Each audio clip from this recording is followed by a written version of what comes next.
With threats to our nation waiting around every corner, adaptability is more important than ever. When conditions change without notice, quick strategic thinking is crucial. And with obstacles consistently impending, determination is essential in overcoming them. It's this willingness, decisiveness, and resilience that sets Marines apart. With our fighting spirit, we don't just fight battles, we win them. Marines are the constant our nation counts on to fight the unknown. And through adaptable problem solving, we do just that.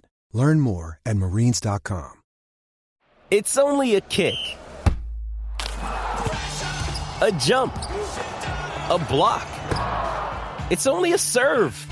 It's only a tackle, a run. It's only for the fans. After all, it's only pressure. You got this. Adidas.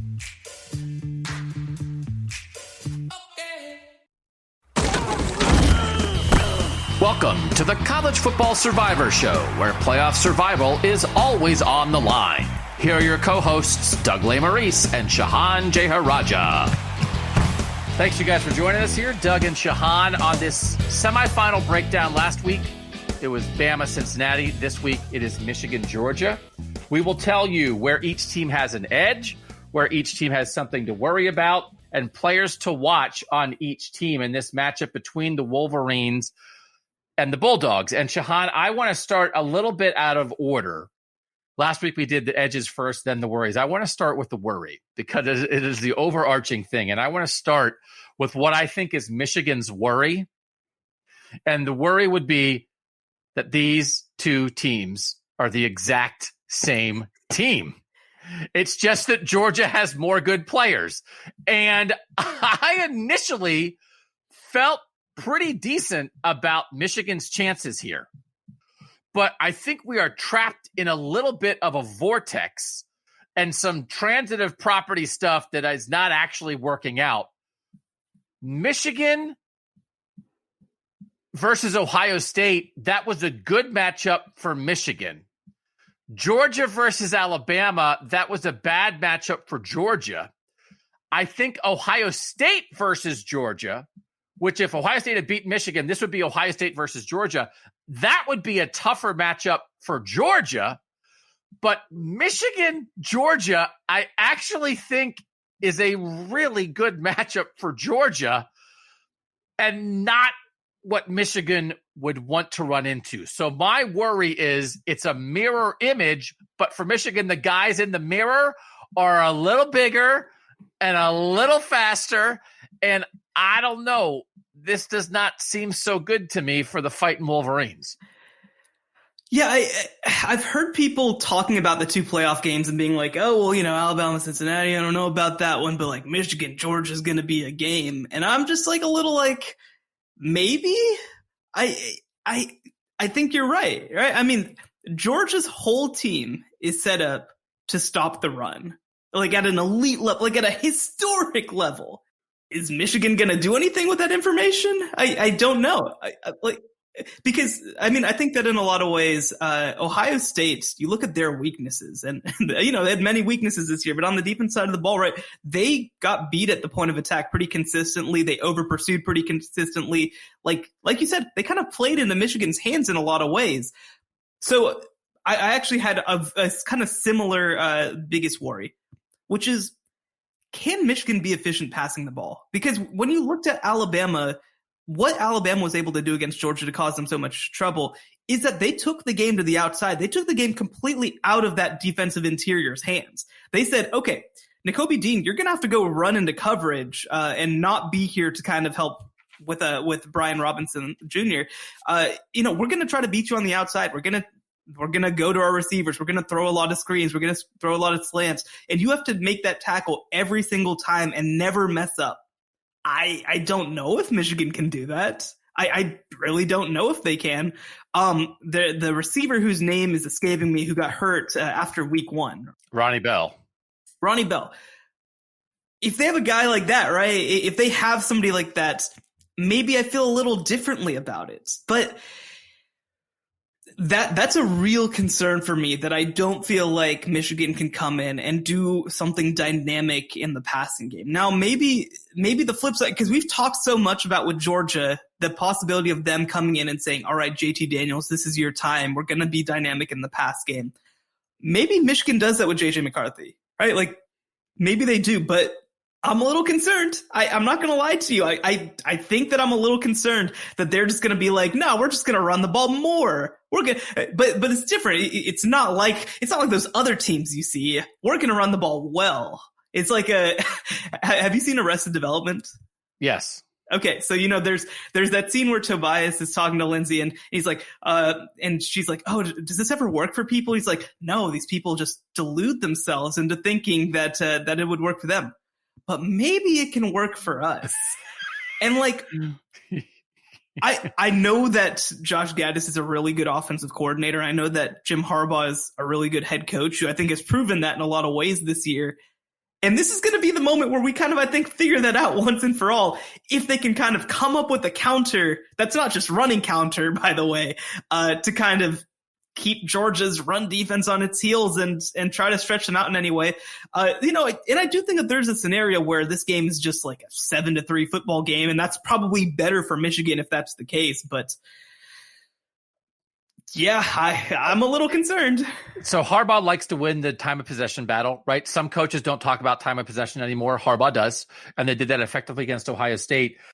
I love the 80s. When you look, I mean, part of what's like what happened at Michigan this year, it's like Harbaugh kind of got back to Stanford Harbaugh, like run the ball, tight end stuff. Like he found himself again. When you look again, these teams passing the ball this year, Georgia is 226 of 350. Michigan is 230 of 359. Like their passing numbers are identical. When you look at the balance now, Michigan has run a lot more plays because they are so methodical. So they have 548 rushing plays. Georgia has 480, but they both average 5.3 yards per rushing play. Georgia, 9.2 yards per pass play. Michigan, 8.3 yards per pass play. But the breakdown, Michigan, 60.4% of their plays are run plays. Georgia, 57.8% of their plays are run plays. Okay. That's like a 60-40 lean on the run, which again is not crazy, but is also not exactly typical. When you look at passing attempts per game among good programs in the country, I just ran down a couple. Bama is averaging 37.4 passing attempts per game this year. That's 16th in the country in how often they throw it. Ohio State, 37.3, that's 17th. Texas A&M, 30.8. That's 64th. Michigan State, which is a pretty heavy run team, Kenneth Walker III, your guy, 29.2. That's 82nd. Iowa, 28 point. That's like a parrot. Iowa, 28.8 passing attempts per game. That's 86th in the country. Michigan and Georgia, out of 130 teams, Michigan, 27.6 passing attempts per game. That's 102 in the nation. Georgia, 26.9 passing attempts per game. That's 103 in the nation. They don't throw it that much. Bama and Ohio State, like sort of the banes of their existence the past 2 years, again, both of them throw it. How do we say this? For Georgia's defense, Bama throwing it like that was a bad thing. For Michigan's defense, Ohio State throwing in like that was kind of a good thing because they were able to stop it enough with Aidan Hutchinson getting after the passer and then control the game on the ground.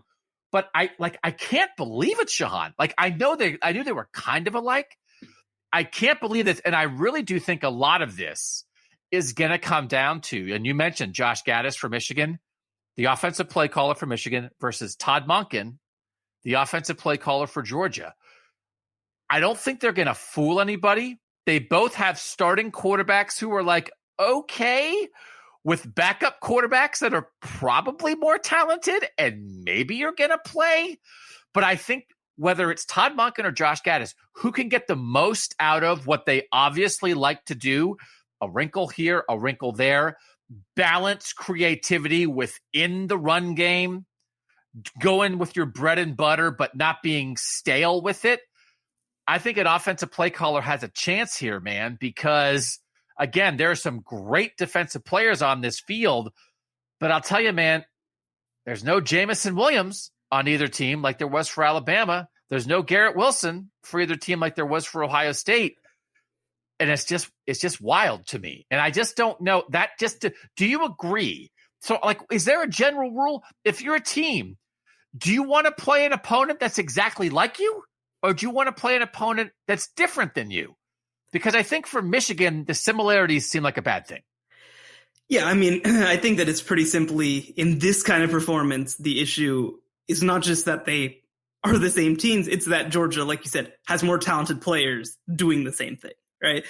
Now, the one thing that I'll say, and this actually takes me to my biggest Georgia worry, is that when the one difference that you see between these two teams is that they both obviously love to run the ball, but when they run the ball, they're trying to accomplish different things, I guess I'd say, right? Georgia runs a lot of inside zone. They're you know, because really when you look at Todd Monken, where he's been at his best is scheming up pass games.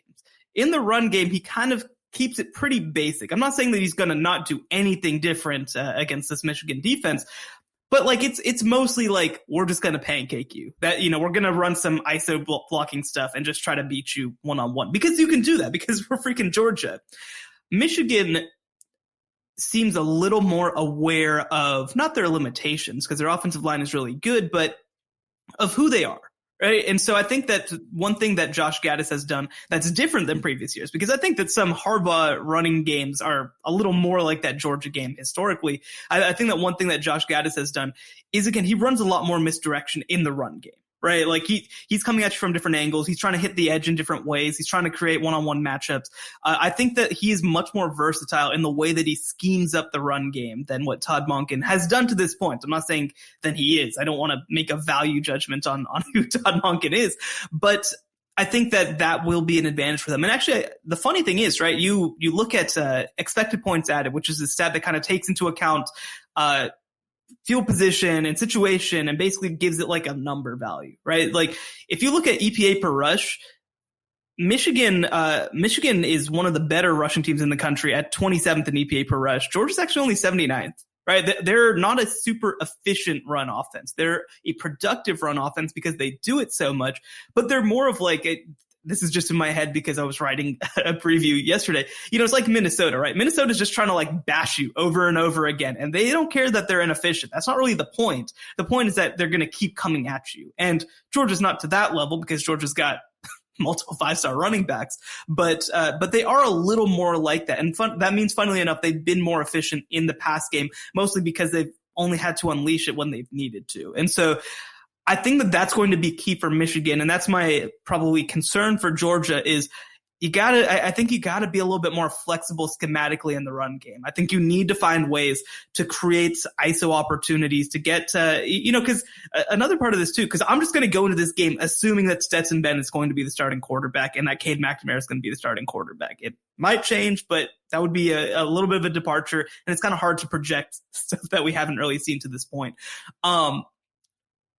I think that one thing that Georgia needs to do too, and this goes with sort of my schematic versatility point, is like, if you are going to be an efficient pass team, you can't have Stetson Bennett stand there, right? You cannot have him stand there against this Michigan pass rush. You have to get him on the move. You have to get him throwing on the run. You have to move the pocket in some ways. You have to also have your own versions of misdirection, or you just have to make really quick decisions. So, I mean, that's the one thing that I will credit Michigan is I think that their schemes offensively are a lot more versatile, and I think that it gives Josh Gattis a little bit more to play with, whereas Georgia's been pretty straightforward since they've had Stetson Bennett at quarterback and have kind of eliminated the pass game in a lot of ways. No, I think Gattis has been really good with that. They'll run Hassan Haskins like their power back, Blake Corum. It gives you a little more Donovan Edwards as a true freshman, a little more dynamic. They'll get receivers involved in like little jet sweeps and misdirection stuff. They are really smart about it, and they can keep you off balance without throwing the ball. You said the magic word, so let's do it. Stetson Bennett. You said his name.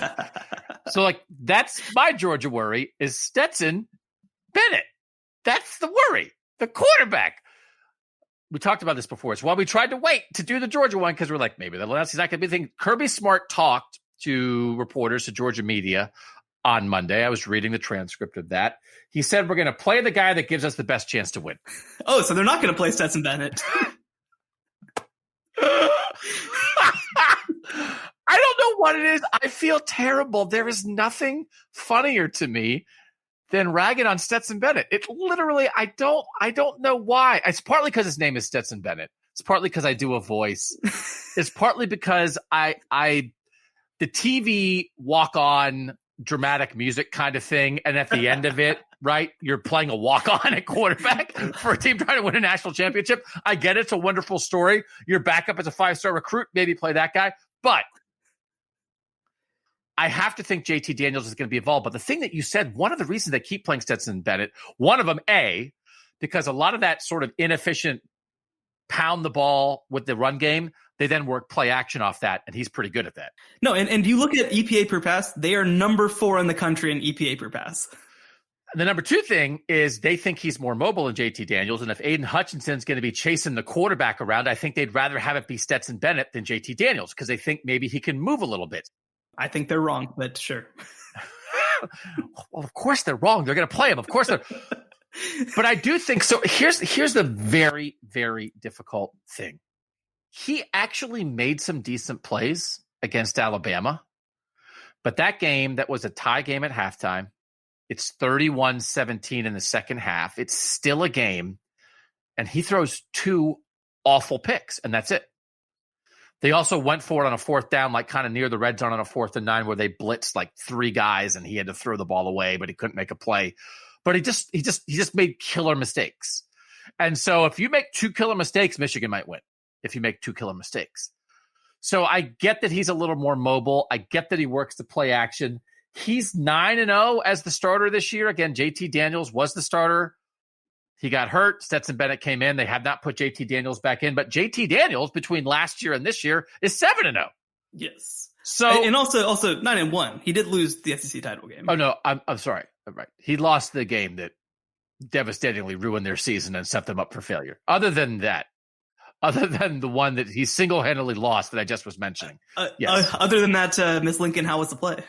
Yeah. So it's very confusing. I guess Kirby Smart is trying to make sure he doesn't tip anything off, right? I mean, you don't have to announce your starting quarterback 2 weeks before the game is played. I have to think JT Daniels is going to be involved, though. But he's it. Like, he is, like, to me, the worry, he's the weak link. Is he not? Like, is he not the single weak link on a team with a kind of weird group of receivers that's still getting a little bit healthier? A tight end we're going to talk about. Their offensive line is actually pretty good. Their defense has a bunch of guys that fly around. The quarterback is the weak link, and Cade McNamara is not great either. But I don't think in this game he will be as prone to devastating mistakes as Stetson Bennett will be. And I can't get away from it, man. I can't get away from it. And this is a big time decision for Kirby Smart. I mean, Nick Saban won a national title with a quarterback switch when he took out Jalen Hurts at halftime and put in Tua Tagovailoa. I think something like that is on the line for Georgia here. And my bet would be at the moment. No, my bet is he starts. And you said the same thing. But they can't ride. They can't ride with him. If they go 3 and out to start the game, they have to put in JT Daniels. If he throws a weird pick on the second drive, they have to go to JT Daniels. They can't wait for the hook. They have to have JT Daniels ready at the first sign of Stetson Bennett looking like bad Stetson Bennett. Yeah, it feels like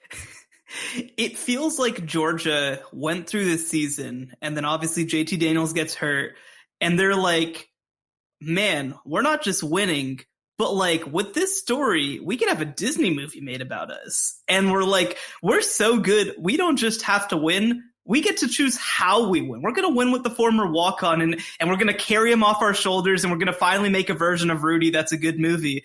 And I think that then all of a sudden it's like, oh, right, there are other good teams in the country that can beat us. And no, I mean, because the thing is, right, I mean, I'll to be quite frank, I'll make this argument about past Michigan teams too. Georgia is the perfect advanced stats team because when they play against mediocre competition, they pound them into dust. But they played their first top 20 team against Alabama and got ground into dust themselves, right? And that's something that we've seen with Michigan, where they are awesome against teams that aren't good. And then as soon as they play someone good, all of a sudden they're in trouble. Now, this Michigan team has not been that, right? They beat Ohio State. They did the thing. I'm curious to see, right? Like that's what makes this matchup also very difficult for me, is that I don't feel like Georgia's all that battle tested. I don't know how good Georgia is. And I mean, Michigan, they have certainly more battle testing than Georgia does, but like, I don't know how they're going to respond against a team like this. They haven't played a team outside of Ohio State who doesn't really try to do the things that Georgia does, especially defensively. They haven't played a team that's this talented. So like, while they should in some ways be the most known teams as like these stalwarts who have been here forever and with these good players that we know are really good, I almost don't know what to do with it. Okay, so we're worried about Stetson, but yes. Those are our two worries. When we come back, we'll talk about where each team can feel good about something happening in this game next on the College Football Survivor Show. In case you missed the last College Football Survivor Show. When you look at the college football playoff, you've got 4 programs with coaches who have been there a pretty long time. You can keep flipping out coaches. The reality is that's not going to fix anything until you commit to a guy and kind of do something long term. So I think that the programs that do commit to somebody and do have somebody long term are the ones that are always going to succeed. I mean, you talk about the 4 programs that are in the SEC that have had coaches for a long time. It's Nick Saban, of course. It's Kirby Smart. It's Jimbo Fisher, who they've committed to for a long time. And you want to know who the most consistent sort of non-power program in the SEC has been? It's Mark Stoops at Kentucky, right? So those are the 4. They are the 4 bastions of success. Now, the flip side, of course, is that because they had success, they can stick around. But I think that more programs around the country should probably look at what Kentucky's done with Mark Stoops and kind of understand their lot in life maybe a little bit better. Subscribe now on Apple Podcasts for exclusive College Survivor Show bonus episodes. Doug and Shehan back. All right. I always get mean about Stetson Bennett. Let's stay with Georgia to say good things about Georgia. I think a real edge here for Georgia is that run defense. I said the linebackers, but I think you also apply it to the defensive tackles. But you look at Nakobe Dean, Quay Walker, Channing Tindall, and Nolan Smith. They run around. They tackle. They all are really highly graded in PFF. Nakobe Dean is the best linebacker in the country. He won the Butkus Award. Ohio State has no good linebackers. And when you saw that game, Hassan Haskins from Michigan is a really tough, hard-nosed, physical runner. And Blake Corum is a great compliment to him. But I can envision something, Shehan, where like they just never get anything going because these linebackers are in every gap. They are chasing down every wide run when Josh Gattis tries to get a little bit creative. And then you throw in Devontae Wyatt and Jalen Carter and Jordan Davis plugging up stuff in the middle. And I can envision a world where like Michigan just can't run because these linebackers behind those defensive tackles are so good and make every stop. And Nakobe Dean has 15 tackles and is like, okay, well, there was the Georgia defense. Because that's not what happened against Alabama. This Georgia defense, I thought, which is why, again, Ohio State's the much tougher matchup for Georgia. I thought you have to go over Georgia. You can't go through Georgia. Jamison Williams, again, rewatching Georgia-Alabama, it's Bryce Young and Jamison Williams.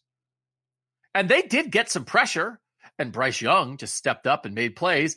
And then Georgia had given up like 5 plays, or like the whole year of 50-plus yards in the passing game. And Jamison Williams had 2 by himself in one game. So they give up 2 50-plus touchdowns to like the fastest receiver in the country. Michigan doesn't have that. And then you let these linebackers go on the Michigan run game. And I just think these linebackers are awesome. And it's going to be trouble for Michigan. Yeah, I went a very similar direction. I said sort of that defensive interior for them because you mentioned it. I mean, Jordan Davis, Devontae Wyatt, and Jalen Carter. Those guys don't play a lot of snaps because they have so many guys that they can just rotate in and out to cause havoc. And so I almost think for Michigan, like the middle of the field almost doesn't exist in the run game, right? Like they have to get to the edge. And when you're racing to the edge, that's when you really talk about those linebackers, right? You're probably not going to beat Nakobe Dean to the edge all that consistently. You're probably not going to beat Nolan Smith to the edge all that consistently. I think that's a real issue for Michigan. And that's, I mean, again, that's why I go back to, they have to find a way to take this game to the outside. They can't just play this game in a phone booth because like, it's Superman stepping out of that phone booth, right? Like it's trying to run into the phone booth and then Clark Kent's over here. And you can't really do much with that. So I think that Georgia really is poised to be able to take advantage of that defensive interior to cause a lot of issues because Michigan's offensive line has played well this year, but they have not faced a challenge, anything close, especially in the interior. They've faced some better pass rushers, but not in the interior. You know, they haven't played a team that's going to collapse the pocket. They haven't played a team that's going to plug up every gap. They haven't played a team that is so fast that they can react when you try to get to the edge. I don't know. Again, it just feels like a really bad matchup for Michigan's offensive line to have to go against a defense that can rotate 3 or 4 guys who are probably better than anybody that they played on the interior during their entire time in the Big Ten.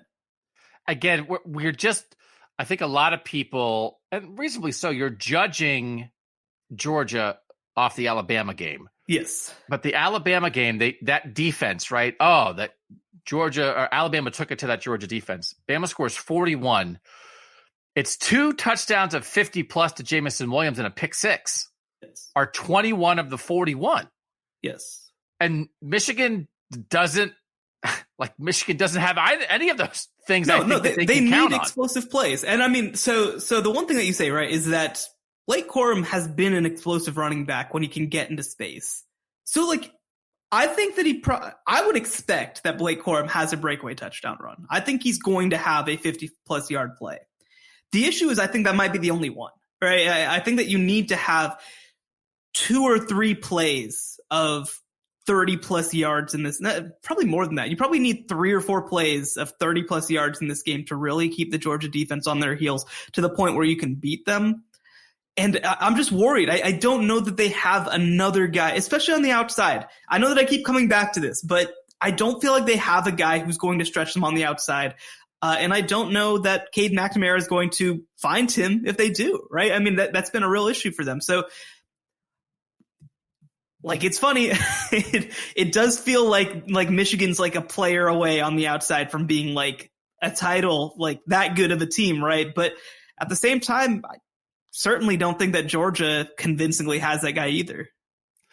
Michigan, surprisingly to me, does have 9 pass plays this year of 50 yards or more, but they kind of have like everybody has one kind of randomly. Like Roman Wilson is a guy who can like make a play and get free, and they have a couple different guys like that who will sort of pop up and make a random play, but they don't have a go-to guy on the outside. And I just think,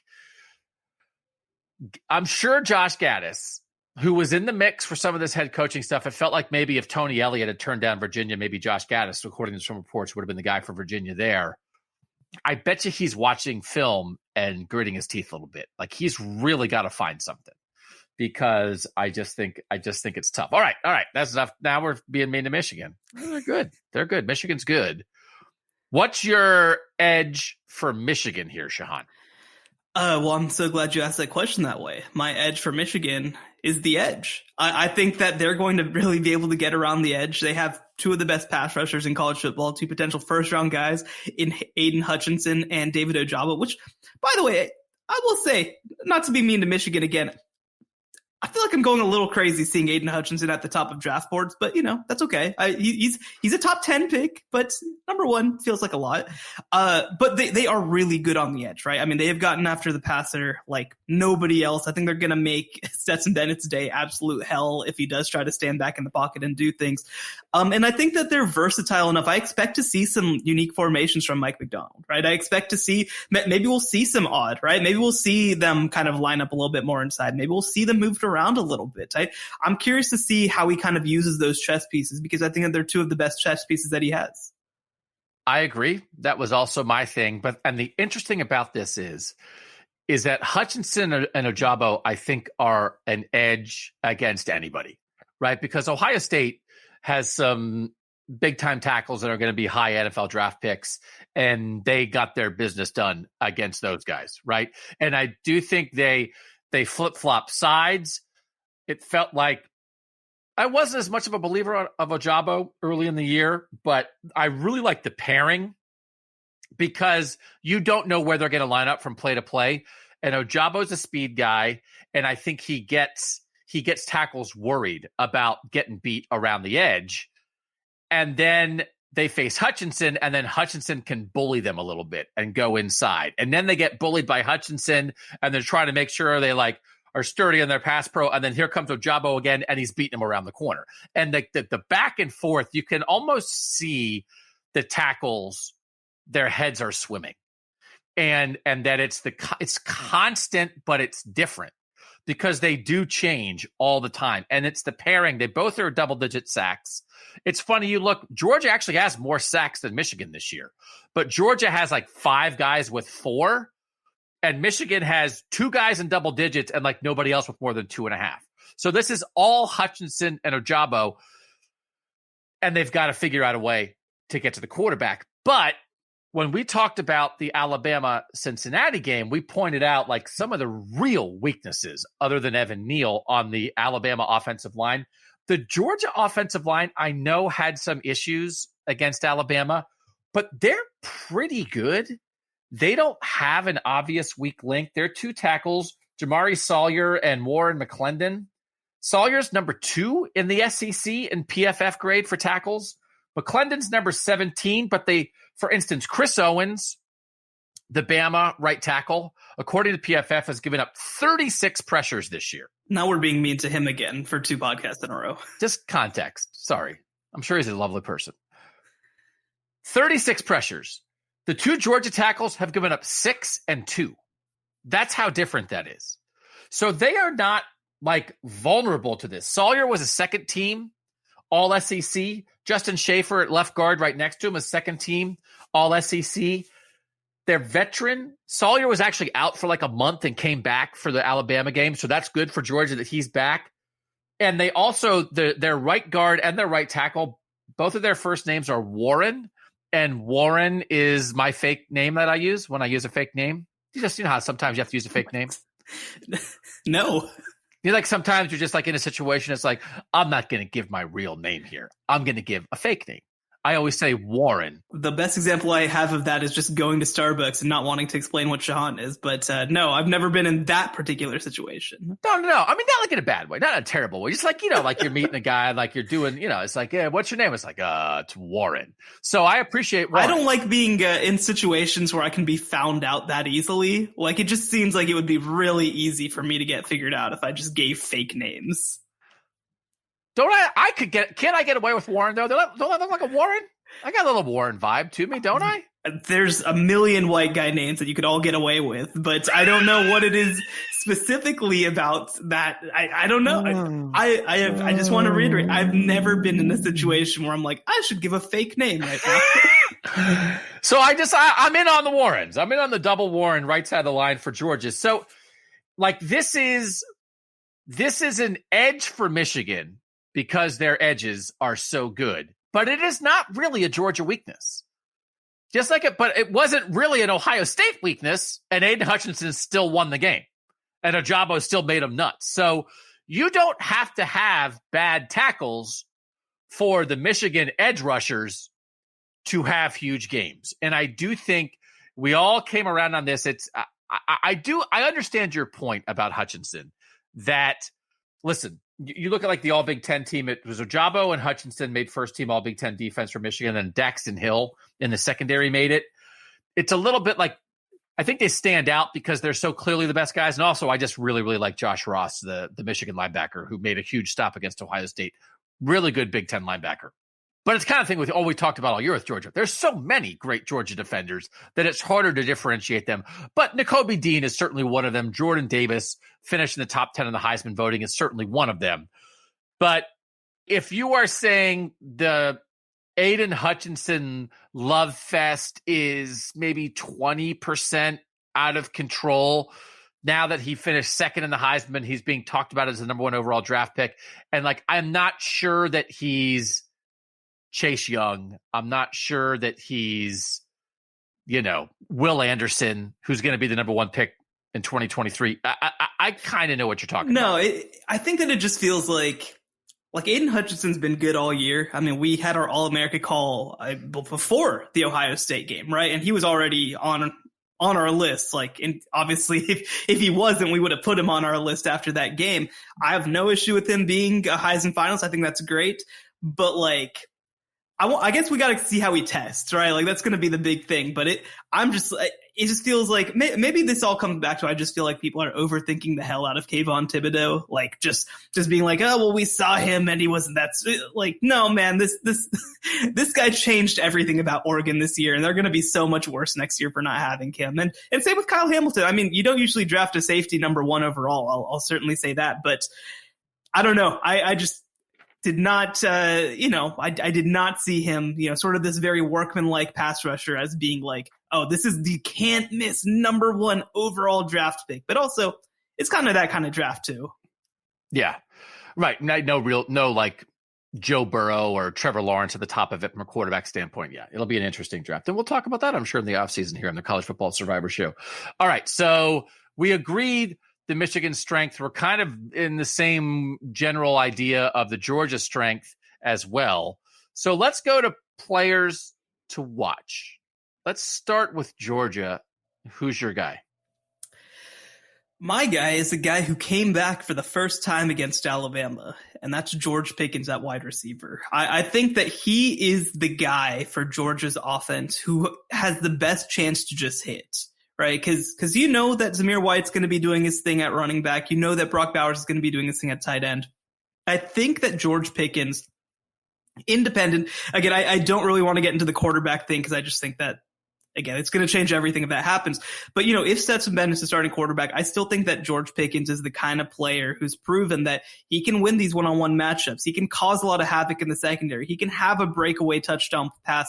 Again, he was rusty when he played against Alabama because he hasn't played all year. He's going to have practice time to kind of get himself back into shape. So if George Pickens can kind of get to 85% of what he's been in previous seasons, I think that could be a game changer for Georgia's offense. So when you look at the snap counts from the SEC championship game, Georgia had 6 receivers who played between 37 and 20 snaps. Pickens played 20. Jermaine Burton played 37. That was the most. But Pickens, in his 20 snaps, had the most targets of any Georgia receiver. He had 5 targets and 20 snaps. They had guys who played 30 snaps and didn't get a target at all. So you can tell how much they're leaning on Pickens. And again, they had sort of a deep ball back shoulder throw to Pickens early on that I was like, well, he's back and it's over. And then it was like, no, that is actually, he's only going to play 20 snaps. It's not that.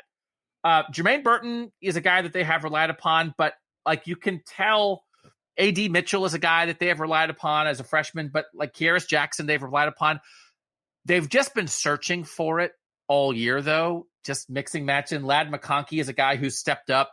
He, Kirby Smart mentioned he kind of, I guess, had an injury in practice or something, but he said he should be fine for the Michigan game.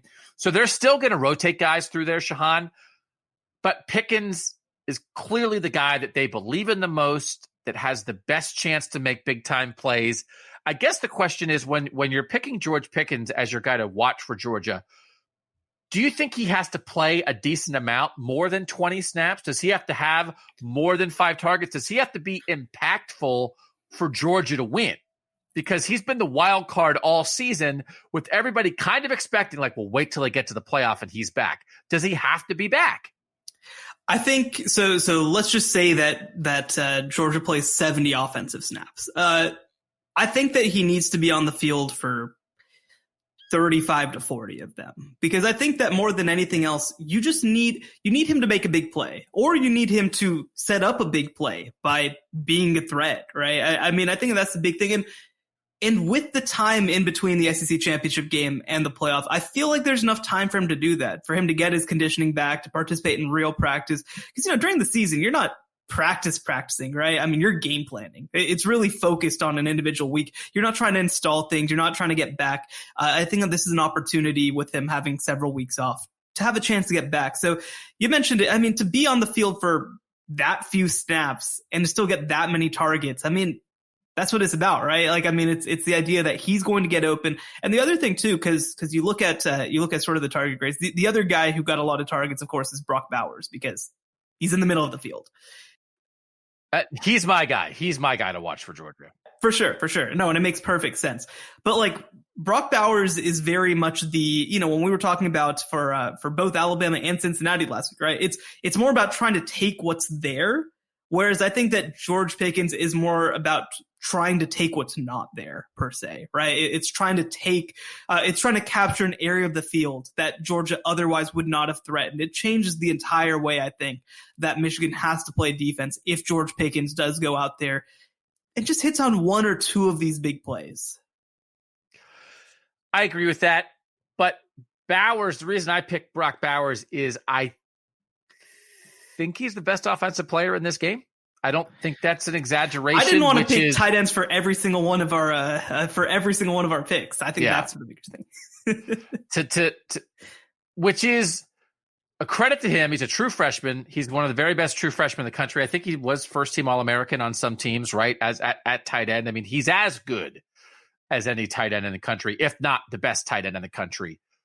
But it also is some indication of how sort of defense heavy this game is, that on the defensive side of the ball, you've got Aidan Hutchinson and David Ojabo and Jordan Davis and Nakobe Dean.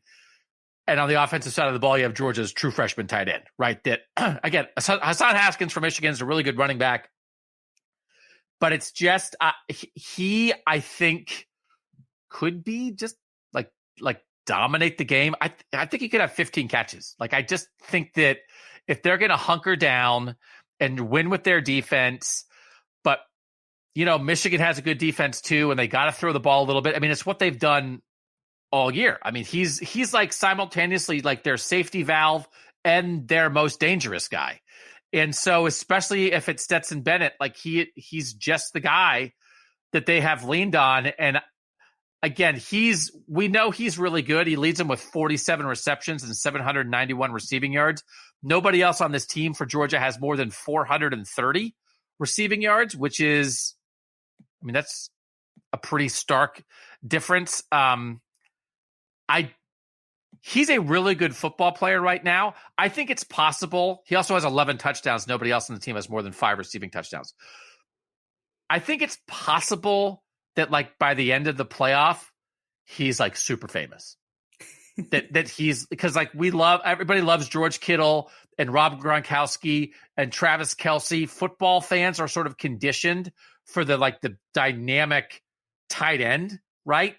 And he's been sitting there for this Georgia team that's defense first. And I just think he might have 28 catches in the playoff or something. And that like people are going crazy about this guy. So it's obvious, but I think he might even level up. Yeah, no, I mean, and to be clear, I think that whatever the prop that is for Brock Bowers catches, give me the heavy over, right? Like, I think that they are going to be constantly looking at him.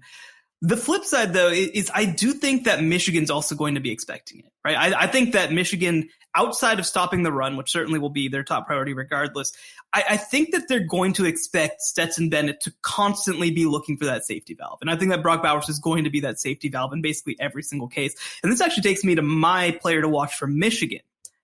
It's Dax Hill at safety. We really are doing this podcast too much together because that's also my guy from Michigan. I don't know.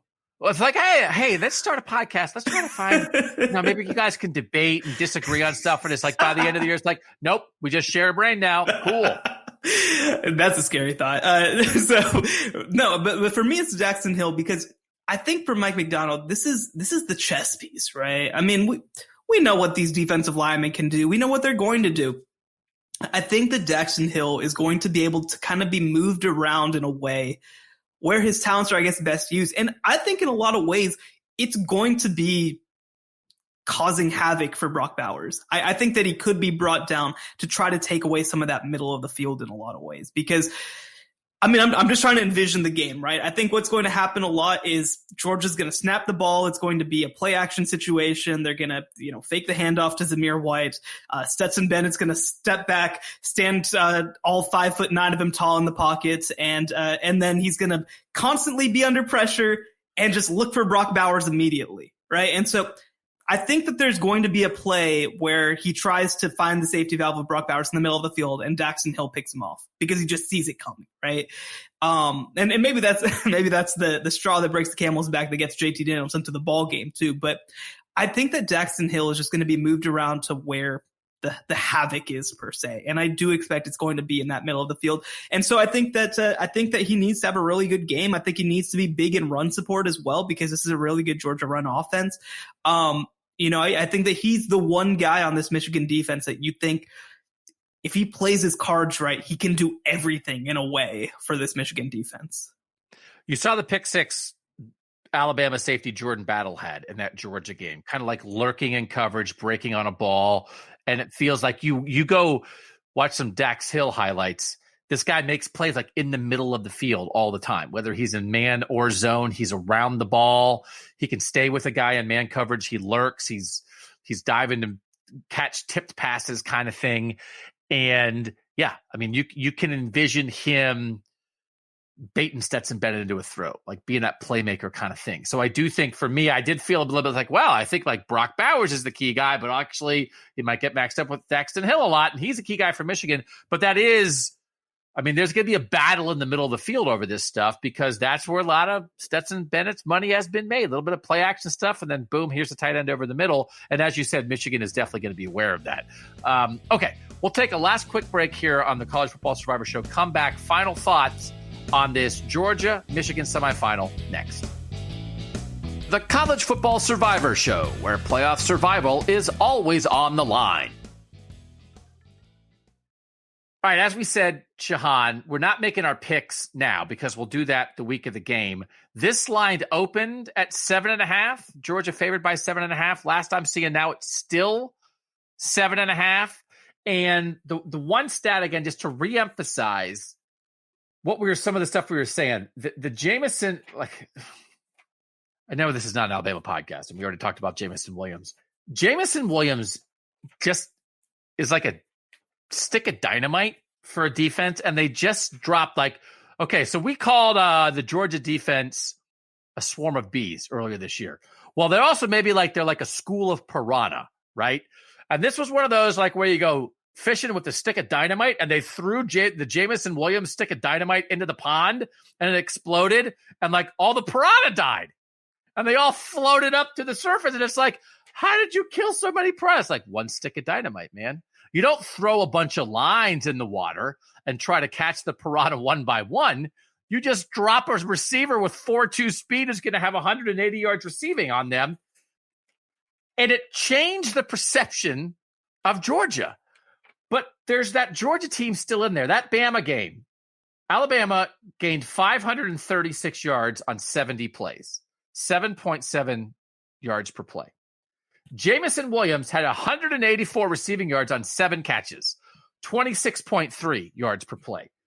The other 63 Alabama plays gained 352 yards, which is 5.6 yards per play, which is good, but it's kind of normal. So it's well, what's Georgia going to do? You just take away Jamison Williams. That's all. And there's no Jamison Williams in this game. I just think my mind changed on my study here, Shehan, that my initial reaction when the pairings came out was, I like Michigan's chances here. And then when you really dig in on Georgia again, they are who they are. They had a bad game against a rival where they were favored and there was pressure on them. And Bryce Young and Jamison Williams, as it turned out, were the perfect answer to this Georgia defense. And Michigan doesn't have those two guys. And then we're back to this Georgia defense is one of the best defenses we've seen in college football in 10 years. And I just don't know that Michigan has the offense to do much about that. So my mind changed as I dug in on this. I think Michigan's in a tough spot, man. Yeah, it's definitely tough. And I mean, the thing that you say is that you look at Alabama, you mentioned Jameson Williams. The other thing too is that Tennessee, who scored 17 against them, which was the previous high against Georgia's defense. Cedric Tillman had 200 yards receiving in that game. So like they are susceptible to a big play receiver in a lot of ways. It's just that Michigan probably doesn't have that guy, right? I mean, that's the big issue. That's why I go back to, if they have Ronnie Bell, maybe that changes this game. Maybe they're Ronnie Bell away from really being competitive in this game. Now, I give the schematic offensive edge to Michigan's coaching staff. I think that they've proven that to this point. I think that they're going to be dynamic in the run game. It just becomes personnel for me that I'm worried about. I just don't know that they have those guys on the outside. And even if they did, I don't know that Cade McNamara or even JJ McCarthy, who's still a young player, is necessarily going to be the guy who gives it to them. Now, I'm curious how they manage that quarterback position too, right? All this talk about Stetson Bennett, all this talk about JT Daniels. I mean, I am curious how they sort of work in JJ McCarthy too, because they need to hit on a couple home run plays. That's going to, I think, define this game for Michigan, is if they can have, how many breakaway plays they can have. They're going to have one. I think that Blake Corum's going to have a breakaway run. I think Blake Corum's going to finish with over 100 yards rushing. Can they get one from a receiver? Can they get one from a tight end? Can they get one from another running back? That's, I think, going to define this game, because, I mean, the reason that I don't hate the line is that I think that this game could be so low scoring that Georgia could dominate this game and it'd still be within 7 points. But like for Michigan, they just have to find ways to generate points. That's something that Clemson was unable to do in their 10-3 loss. And that's something that Alabama was able to do, obviously, in their 41-24 victory. So where do the big plays come from? And I don't know. I don't know the answer to that. I will say I was at the Big Ten championship game when Michigan destroyed Iowa, and that was that, like, hey, they beat Ohio State outdoors in the snow. This was fast track inside, and they looked good, man. Like, they ran all over Iowa. And again, that is clearly Iowa doesn't have nearly the talent that Georgia does on defense, but like Michigan kind of took it to them, and so that was doubling down, I think, on that performance against Ohio State. That, like, it was proof again of, like, listen, man, like, this was not like a one-time thing. This was not one good day. This was Michigan being a really smart offense across the board.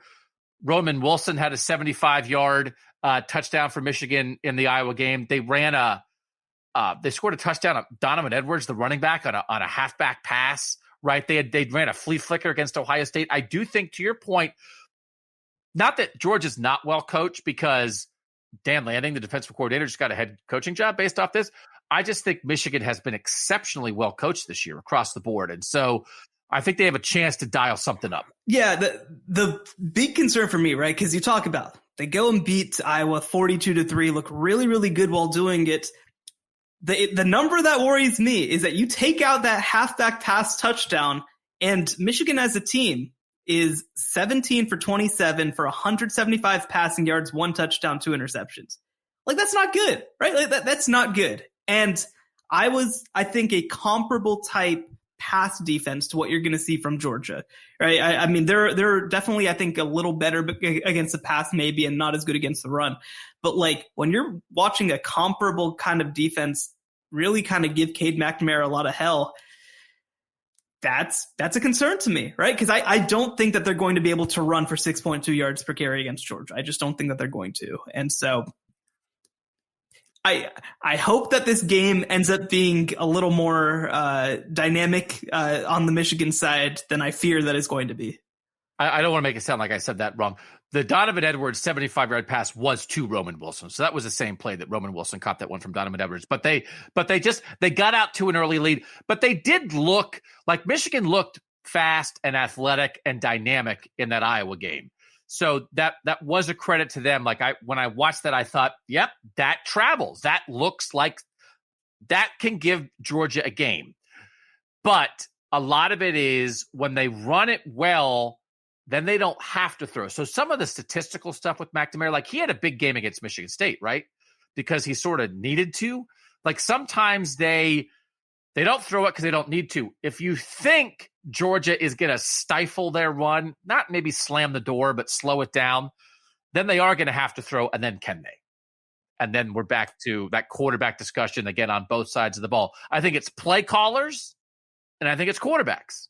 And that is, I think the play callers have been pretty good, and I think the quarterbacks have been pretty questionable, and I think both that might swing it. And to wrap that up, it's quarterbacks and it's play callers, and if it's not quarterbacks or play callers, then Michigan loses this game big. Like that's kind of the formula. If it's going to be a game, it's quarterbacks or play callers. If it just ends up being sort of this rock fight, Georgia, I just think comes away easy from that. All right, that is our breakdown of the Wolverines and the Georgia Bulldogs. That's in the Orange Bowl on December 31st. We did Alabama, Cincinnati, which will be in the Cotton Bowl on December 31st. Did that last week. Again, next week, come back. Just look in your feed. We're probably going to do like four pods next week is kind of maybe the plan. We'll see how that goes. But we want to give you more because the plan is to kind of be there. So as it stands now, I'm going to Miami. As it stands now, Shehan's going to be hanging out around the folks at the Cotton Bowl, and then we'll be bringing you sort of live podcasts of stuff happening. Hey, we just talked to Aidan Hutchinson. Hey, we just talked to Desmond Ridder. Hey, we just talked to Nakobe Dean. Hey, we just talked to Jamison Williams. Here's what they said. Here's what it means. Here's the latest. And we'll bring it to you on the podcast here in the College Football Survivor Show. But for now, thanks for hanging out for this Wednesday podcast. Again, read Shehan at CBS Sports. Get subscribed. If you came across this and you're not subscribed, just get subscribed so you don't miss anything next week because we're bringing you extra stuff. The College Football Survivor Show, where playoff survival is always on the line.